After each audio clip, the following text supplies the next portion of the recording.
Hello everyone, welcome back to my channel. দেখো তো সকাল সকাল আমরা কোথায় চলে এসেছি, দেখেই বুঝতে পারছো। আর এই যে হাতের মধ্যে ফলের একটা বাটা, দেখেই বোঝা যাচ্ছে আমরা চলে এসেছি পুজো দিতে। তবে কোথায় পুজো দিতে এসেছি তোমরা কিন্তু দেখেই বুঝতে পারছো। যারা বহরমপুরে থাকো তারা তো সবাই চেনো, আর যারা বহরমপুরের বাইরে থাকো তারাও চেনো, কেন আমি এই মন্দির থেকে আরেকদিনও একটা ভিডিও পোস্ট করেছিলাম। তা আমরা চলে এসেছি বিষ্ণুপুর কালীবাড়িতে একটু পুজো দিতে। সেদিন ছিল ভ্যালেন্টাইন্স ডে।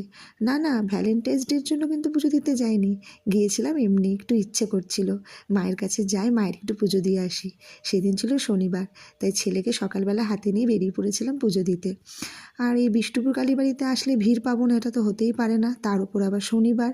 দেখেছো কত বড় লাইন পড়েছে। বা প্রথম থেকে ভাবছিলাম হয়তো এই লাইনটা পাস করলেই মনে হয় ভেতরে ঢুকে পড়বো, কিন্তু না, এরকমভাবে 3বার লাইন মানে ঢোকার পর দরজা বারে বারেই বন্ধ হয়ে যাচ্ছিল। এবারও বন্ধ হয়ে গেল, এবারও ঢুকতে পারিনি। কী করব, তাই একটু দাঁড়িয়ে দাঁড়িয়ে ভিডিওই করে নিলাম। দেখো কি সুন্দর, এই যে বাচ্চা ছেলেটা কি সুন্দর দেখতে, ছোট কিন্তু কি সুন্দর ঢাক বাজাচ্ছে। আর এই মন্দিরে আসলে মনটা যেন একটা অন্যরকমই মানে একটা ফিলিংস হয়, এত শান্তি লাগে, মানে এরকম শান্তি মনে আমরা কোনোদিন কোথাও পাইনি। তা সকালবেলা এখন চলে এসেছি, এই দেখো কি ভিড় মন্দিরে, মানে এতটাই ভিড় যে ভাবতে পারিনি যে এতটা ভিড় পাবো। তাই এবার মনে হয় আর মানে দাঁড়াতে হবে না, এবার আস্তে আস্তে ঢুকে পড়বো।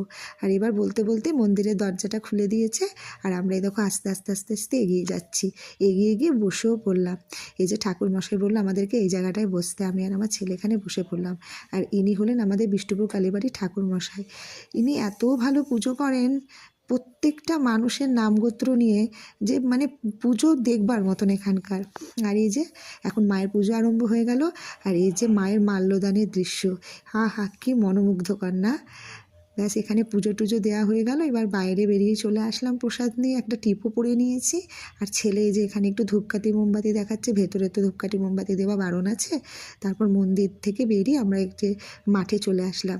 এই যে সেই মাঠ, যেই মাঠে পৌষ মাসে 1 মাস মেলা হয়, কিন্তু এখন দেখে মনে হচ্ছে না যে কোথায় সেই মেলা, কিন্তু পৌষ মাসে মাঠটাকে কিন্তু মানে চেনাই যায় না। তারপর একটু বিলের ধারে আসলাম, এখানে তো আসতেই হবে, এই জায়গাটাও বড়ই সুন্দর, এত ভালো লাগে এই জায়গাটায় আসলে। তারপরে এবার বাড়ি যেতে হবে, কেন বাড়িতে তো রান্না বান্না বাকি আছে। তাই ছেলেকে বললাম তুই একটু স্কুটিটা নিয়ে চলে আয়, আমি দাঁড়িয়ে আছি।